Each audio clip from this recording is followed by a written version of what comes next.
Recently मैं कैल Newport की book पढ़ रहा था, how to become a straight A student और how to win at college, और उसमें मैं एक रेवोल्यूशनरी स्टडी टिप ढूंढ रहा था ताकि वो आपको एग्जाम टाइम में हेल्प कर सके। तो फाइनली मुझे 3 स्टडी टिप्स मिली जो हम इस वीडियो में डिस्कस करेंगे। कैल न्यूपोर्ट बोलते हैं कि अगर ये 3 स्ट्रैटेजीज कोई स्टूडेंट अच्छे से फॉलो नहीं कर रहा है तो उसके लिए बाकी सारी स्ट्रैटेजीज यूजलेस है। लेकिन इससे पहले मैं आपको वो 3 स्टडी मेथड्स बताऊं, मैं आपके साथ एक स्टोरी डिस्कस करना चाहता हूँ। रिसेंटली मैं टोनी रॉबिन्स की एक वीडियो देख रहा था जिसमें वो बताते हैं कि एक बार वो अपने बच्चों के साथ गोल्फ सीखने गए। जैसे ही उन्होंने बॉल को हिट किया तो वो सामने वाले लेक में जाकर गिर गई। उन्होंने फिर से बॉल को हिट किया और वो दोबारा से लेक में जाकर गिर गई। उनके साथ अगली 5-6 बार ऐसा ही हुआ। वो बॉल को हिट करते और वो फिर दोबारा से लेक में जाके गिर जाती। उन्होंने अपने इंस्ट्रक्टर को बुलाया और कहा कि ये तो बहुत ही डिफिकल्ट गेम है, मुझे तो इस गेम में एवरेज बनने में भी सालों लग जाएंगे। इस पर उनका इंस्ट्रक्टर हंसने लगा और उन्होंने कहा, नहीं, तुम सिर्फ 1 मिलीमीटर या 2 मिलीमीटर दूर हो एक बेस्ट प्लेयर बनने से। इस पर टोनी रॉबिन्स हैरान हो गए और उन्होंने कहा, आप ये क्या बोल रहे हो? ये गोल्फ बॉल हर बार अपने गोल से कम 50-60 मीटर दूर जा रही है और आप कह रहे हो कि मैं सिर्फ 1 या 2 मिलीमीटर दूर हूँ। इस पर उनके इंस्ट्रक्टर ने उन्हें समझाया और कहा, देखो, जब तुम एक्चुअल में बॉल को हिट करते हो तो अगर तुम सिर्फ 1 मिलीमीटर दूसरी डायरेक्शन में हिट करोगे तो वो बॉल लेक के बजाय ग्राउंड में हिट करेगी, और अगर तुम बॉल को 1 और मिलीमीटर दूसरी डायरेक्शन में हिट करोगे तो वो बॉल डायरेक्टली होल में जाएगी और तुम अच्छे प्लेयर बन जाओगे। यानी तुम्हारी प्रेजेंट लेवल और तुम्हारी सक्सेस के बीच में सिर्फ 2 मिलीमीटर का फासला है। इससे टोनी रॉबिन्स बहुत इंप्रेस हो गए और उन्होंने सोचा कि ये कितना अच्छा बिलीफ सिस्टम है, और अगर लोग इस तरीके से सोचें तो बहुत सारे लोग जो अपने गोल में क्विट कर देते हैं वो उससे बच सकते हैं। और ये रियल लाइफ के बाकी केसेस में भी ट्रू है। एक बार टोनी रॉबिन्स अपने फ्रेंड के पास गए हुए थे जो कि एक प्लास्टिक सर्जन थे। वो प्लास्टिक सर्जन अपने काम में इतने अच्छे थे कि लोग उन्हें $1 मिलियन तक पे करते थे अपने फेस की सर्जरी करवाने के लिए, क्योंकि वो किसी भी बदसूरत इंसान को प्लास्टिक सर्जरी से बहुत ही अट्रैक्टिव बना सकते थे। जब टोनी रॉबिन्स अपने फ्रेंड के ऑफिस गए हुए थे तो उनके फ्रेंड अंदर ऑपरेशन थिएटर में सर्जरी कर रहे थे, और इसीलिए टोनी रॉबिन्स रिसेप्शन एरिया में उनके लिए वेट करते हुए वहां पर पड़ी बुक पढ़ने लग गए। वो बुक उस सर्जन ने लिखी थी ताकि वो बाकी सर्जन्स को अपने प्लास्टिक सर्जरी के मेथड्स के बारे में बता सके। उस बुक में टोनी रॉबिन्स ने एक बहुत ही इंटरेस्टिंग फैक्ट पढ़ा कि जो दुनिया की मोस्ट अट्रैक्टिव लेडीज हैं उनके अपर लिप और नोज के बीच का डिफरेंस उनकी आई की मेजरमेंट के बराबर होता है। अगर किसी विमेन के फेस में ये डिफरेंस 1 मिलीमीटर तक का है तो उसका एक एवरेज फेस होगा, और अगर ये डिफरेंस 2 मिलीमीटर या उससे ज्यादा है तो वो लेडी दुनिया के नजरों में बहुत ही अनअट्रैक्टिव होगी। यानी एक बहुत ही अट्रैक्टिव लेडी और बहुत अनअट्रैक्टिव लेडी के बीच में सिर्फ 2 मिलीमीटर का डिफरेंस है, और ये प्लास्टिक सर्जन सिर्फ यही 1-2 मिलीमीटर के चेंजेस फेस में करता था और किसी को भी बहुत अट्रैक्टिव बना देता था, और इसीलिए वो अपने प्रोफेशन में बेस्ट था। अब सवाल ये आता है कि हमने ये स्टोरीज डिस्कस क्यों की? इन स्टोरीज को डिस्कस करने का पॉइंट ये है कि मोस्ट प्रोबेबली हमने स्टडीज की यूट्यूब में इतनी वीडियोस देखी हैं सिर्फ इस उम्मीद में कि हमें कोई एक रेवोल्यूशनरी मेथड मिल जाए जिससे हम हमेशा मोटिवेटेड रहें, या हर चीज आसानी से समझ जाए, या इवन इस एक्सपेक्टेशन में कि सारा सिलेबस हम एक आवर में ही खत्म कर दें। और टू बी ऑनेस्ट, ऐसा कोई मेथड एग्जिस्ट ही नहीं करता। हमारे फेलियर्स और सक्सेस के बीच में बहुत ही छोटी हैबिट्स या मेथड्स का डिफरेंस होता है। कई बार हम इन मेथड्स को इतना सिंपल समझ लेते हैं या हम इन मेथड से इतने फैमिलियर हो जाते हैं कि हम ये रियलाइज ही नहीं करते कि हम इन मेथड्स को तो यूज कर ही नहीं रहे हैं, और बस एक नए रेवोल्यूशनरी मेथड की तलाश में रहते हैं, और इसीलिए हमें कोई चेंज भी नहीं आता। तो इस वीडियो में हम उन स्मॉल चेंजेस के बारे में डिस्कस करेंगे जो हम यूज कर सकते हैं अपनी स्टडीज की क्वालिटी को इम्प्रूव करने के लिए। हम ये 3 मेथड्स कैल न्यूपोर्ट की book how to become a straight A student के फर्स्ट पार्ट में से बताएंगे, और इन 3 स्टडी हैबिट्स में सबसे पहले टिप आती है, manage your time in 5 minutes a day. Cal Newport अपनी बुक में बोलते हैं कि जब तक हम सारी डेडलाइन, सारी असाइनमेंट, सारे टास्क, सारे गोल्स अपने माइंड में रखेंगे, और तब तक हम रिलैक्स नहीं कर सकते जब तक हम उन थॉट से डील नहीं कर लेते। इसीलिए कैल बोलते हैं कि सुबह उठकर सिर्फ 5 मिनट लगाकर एक बार अपने उस दिन के सारे काम को एक जगह पर लिख लीजिए। रिसर्च के अकॉर्डिंग जब तक हम अपने थॉट्स को डील नहीं कर लेते हैं तो वो थॉट हमें डिस्टर्ब करते रहेंगे। इसलिए जब हम किसी चीज को पेपर में लिख देते हैं तो हमारा ब्रेन एनर्जेटिक और बहुत ज्यादा रिलैक्स हो जाता है। साथ ही में हम अपनी प्रायोरिटीज सेट कर सकते हैं कि हमें सबसे पहले कौन से सब्जेक्ट के, कौन से चैप्टर के, कौन से आर्टिकल पढ़ने हैं, और फिर उसी चैप्टर के आर्टिकल से हमें स्टार्ट करना है जो टॉप प्रायोरिटी पर है, क्योंकि ये सीक्वेंस ही हमें एक फेलियर या सक्सेसफुल स्टूडेंट बना सकता है।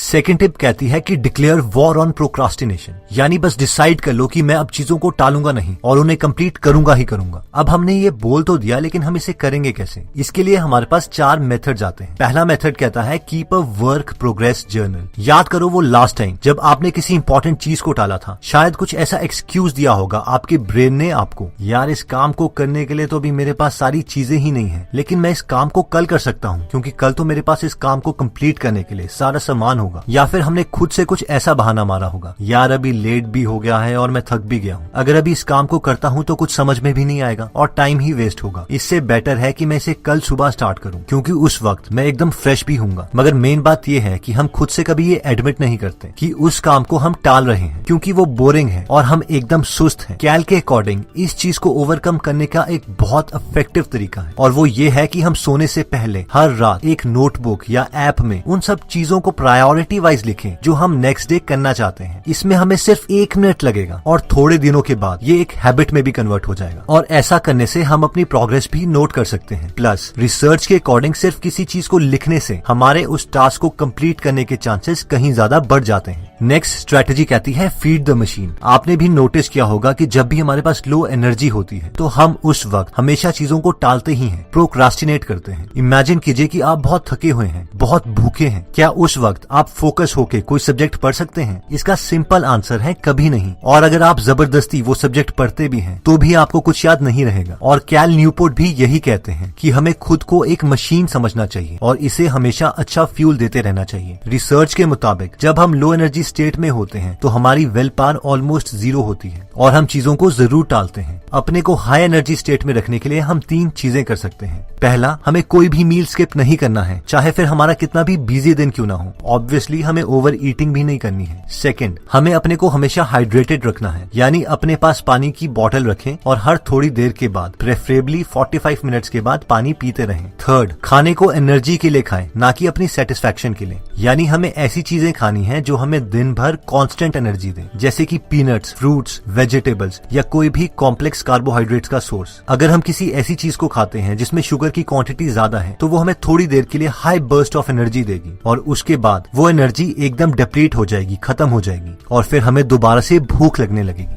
टालने वाली आदत को खत्म करने के लिए तीसरा तरीका कहता है make an event out of worst task. हमें कई काम इतने ज्यादा बोरिंग लगते हैं कि अगर उन काम का थॉट हमारे दिमाग में भी आ जाए तो भी हमें डर लगने लगता है। किसी के लिए वो डरावना काम मैथमेटिक्स का कोई चैप्टर खत्म करना हो सकता है, किसी के लिए वो ऑर्गेनिक केमिस्ट्री हो सकती है। कैल अपनी बुक में बोलते हैं कि अगर हमें कोई भी काम बहुत ज्यादा बोरिंग लगता है तो इस इशू को भी हैंडल किया जा सकता है और वो है कि उसका एक बड़ा इवेंट बना दे। इवेंट बना दे? जी हाँ, मान लीजिए कि आपको कोई सब्जेक्ट पढ़ना पसंद नहीं है तो उसे पढ़ने के लिए हम कोई लाइब्रेरी ढूंढ सकते हैं जो हमारे घर से बहुत ज्यादा दूर है, या फिर कोई रेस्टोरेंट या इवन की कोई बुक स्टोर, ताकि अगर हम वहाँ पर एक बार पहुंच जाएं तो हम अपने घर में वापस जल्दी ना पहुंच सके। कैल बोलते हैं कि जब हम ऐसी जगह पर जाते हैं जो नई है और एकदम आइसोलेटेड है और साथ में हमारे घर से बहुत दूर है, तो ऐसी जगह पर हमारे पास उस सब्जेक्ट को पढ़ने के अलावा और कोई ऑप्शन ही नहीं रहता। और एक बार जब हम उस बोरिंग सब्जेक्ट को स्टार्ट कर देते हैं तो एक मोमेंटम बन जाता है जिससे उस सब्जेक्ट की वजह से हमारा सारा डर खत्म हो जाता है। नेक्स्ट टिप कहती है कि चूज योर हार्ड डेज। कैल बोलते हैं कि स्टूडेंट लाइफ में ऐसे दिन आते ही हैं जब हमारे पास बिल्कुल भी फ्री टाइम नहीं होता। हमें कुछ ऐसे काम भी करने पड़ते हैं जो हमें बोरिंग लगते हैं और जिन्हें हम बिल्कुल भी नहीं करना चाहते। और ऐसे केसेस में हमारे पास 2 ऑप्शंस हैं। पहला तो ये कि हम चीजों को टालते रहें जब तक कि एक्सट्रीम कंडीशन ना आ जाए और हमें ऐसे दिन जबरदस्ती गुजारने पड़े। दूसरा ऑप्शन है कि हम पहले से ही चूज कर लें कि हम इतनी मेहनत कौन से दिन करना चाहते हैं। मान लीजिए हम सैटरडे सिलेक्ट करते हैं तो हर सैटरडे हम अपने सेलफोन्स ऑफ करके पूरा दिन सिर्फ काम ही करेंगे। उस दिन हम अपने किसी भी फ्रेंड के साथ कोई कम्युनिकेशन नहीं करेंगे। तीसरी स्टडी स्ट्रैटेजी हमारे 3 मोस्ट इंपॉर्टेंट सवालों का जवाब देती है कि हम कब पढ़ें, कहाँ पढ़ें और कितनी देर तक पढ़ें। तो सबसे पहले आता है कब पढ़ें। कैल के अकॉर्डिंग सबसे बेस्ट टाइम पढ़ने का सुबह है, क्योंकि उस वक्त हम सो के उठते हैं और एकदम फ्रेश होते हैं और उस वक्त हमें कोई डिस्टर्ब भी नहीं करता। तो हमें अपना मेजॉरिटी काम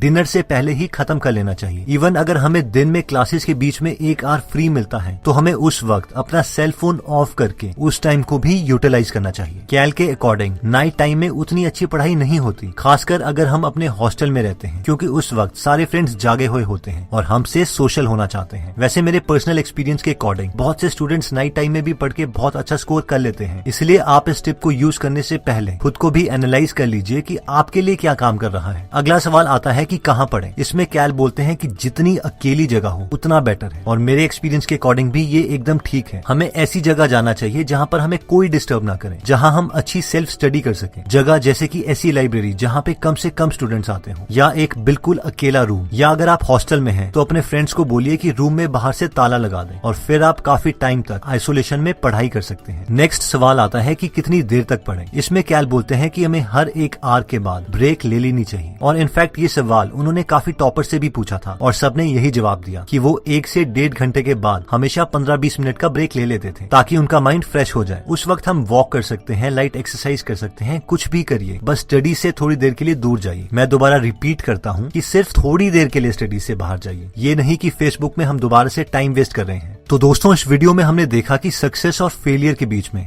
बहुत ज्यादा डिफरेंस नहीं होता, बस 4 या 5 छोटी हैबिट्स हैं जो हमें फेलियर या सक्सेसफुल बनाती हैं। अपनी स्टडी परफॉर्मेंस को हमने इंप्रूव करने के लिए 3 टिप्स देखे, जिसमें सबसे पहले आता है manage your time in 5 minutes a day, यानी सुबह सिर्फ 5 मिनट लगाकर अपने सारे टास्क एक जगह पर लिख लीजिए और उन्हें प्रायोरिटी वाइज सेट कर लीजिए कि सबसे पहले कौन से सब्जेक्ट का कौन सा आर्टिकल पढ़ना है। ये सीक्वेंस बहुत ज्यादा मैटर करता है, इसीलिए हमें टास्क प्रायोरिटी वाइज ही कंप्लीट करने हैं। नेक्स्ट था कि हम डिसाइड करें कि हम अब प्रोक्रास्टिनेट नहीं करेंगे। इसके लिए हमने 4 मेथड्स देखे। पहला था कि कोई भी मील स्किप नहीं करना है, अगर हमारे पास कम एनर्जी है तो हम जल्दी क्विट कर देंगे। सेकंड था कि अगर कोई बहुत ही बोरिंग काम है तो उसे कंप्लीट करने के लिए नई जगह पर दूर चले जाएं, और एक बार आपने वो काम स्टार्ट कर दिया तो उससे रिलेटेड सारे डर वाले इमोशंस खत्म हो जाएंगे। थर्ड था कि चूज योर हार्ड डेज, यानी हमारी स्टूडेंट लाइफ में मुश्किल दिन आने ही आने हैं जब हमारे पास बिल्कुल भी फ्री टाइम नहीं होगा, और इससे पहले कि हमें वो समय जबरदस्ती गुजारना पड़े, हम डिसाइड कर सकते हैं कि हम कौन से दिन बहुत ज्यादा हार्ड वर्क करेंगे, और उस दिन हमें अपने फ्रेंड्स के साथ कोई कम्युनिकेशन नहीं रखनी है। और फोर्थ था कि कीप अ वर्क जर्नल, यानी सिर्फ 1 मिनट लगा के रात को डिसाइड कर लीजिए कि आप अगले दिन क्या करना चाहते हैं, और अपनी प्रोग्रेस हमेशा ट्रैक कीजिए। फाइनली हमने देखा था कि कब पढ़ें, कहाँ पढ़ें और कितनी देर तक पढ़ें। तो इसका आंसर है कि हम डिनर से पहले अपने दिन का मैक्सिमम टास्क खत्म करने की कोशिश करें। सेकंड, यानी सबसे आइसोलेटेड या बिल्कुल अलग जगह में पढ़ें जहां पर हमें कोई डिस्टर्ब ना करे। और फाइनली था कि हर 1 से 1.5 घंटे के बाद 15 या 20 मिनट का ब्रेक ले लीजिए। दोस्तों, इस बुक में और भी काफी इंटरेस्टिंग टिप्स दिए गए हैं। अगर आप ये पूरी बुक पढ़ना चाहते हैं तो डिस्क्रिप्शन में दिए हुए लिंक पे जाके आप ये बुक खरीद सकते हैं। आप 2 फुल बुक्स को भी फ्री में सुन सकते हैं, जिसके लिए मैंने लिंक डिस्क्रिप्शन में दे दिया है। दोस्तों, अगर आप फ्री में हिंदी ऑडियो बुक समरी सुनना चाहते हैं तो डिस्क्रिप्शन में दिए हुए लिंक पे जाके आप हमारी गीगल ऐप डाउनलोड कर सकते हैं। वहां पे आप फेमस बुक सुन सकते हैं, जैसे कि the miracle morning, you can and you will, how to make friends and influence people,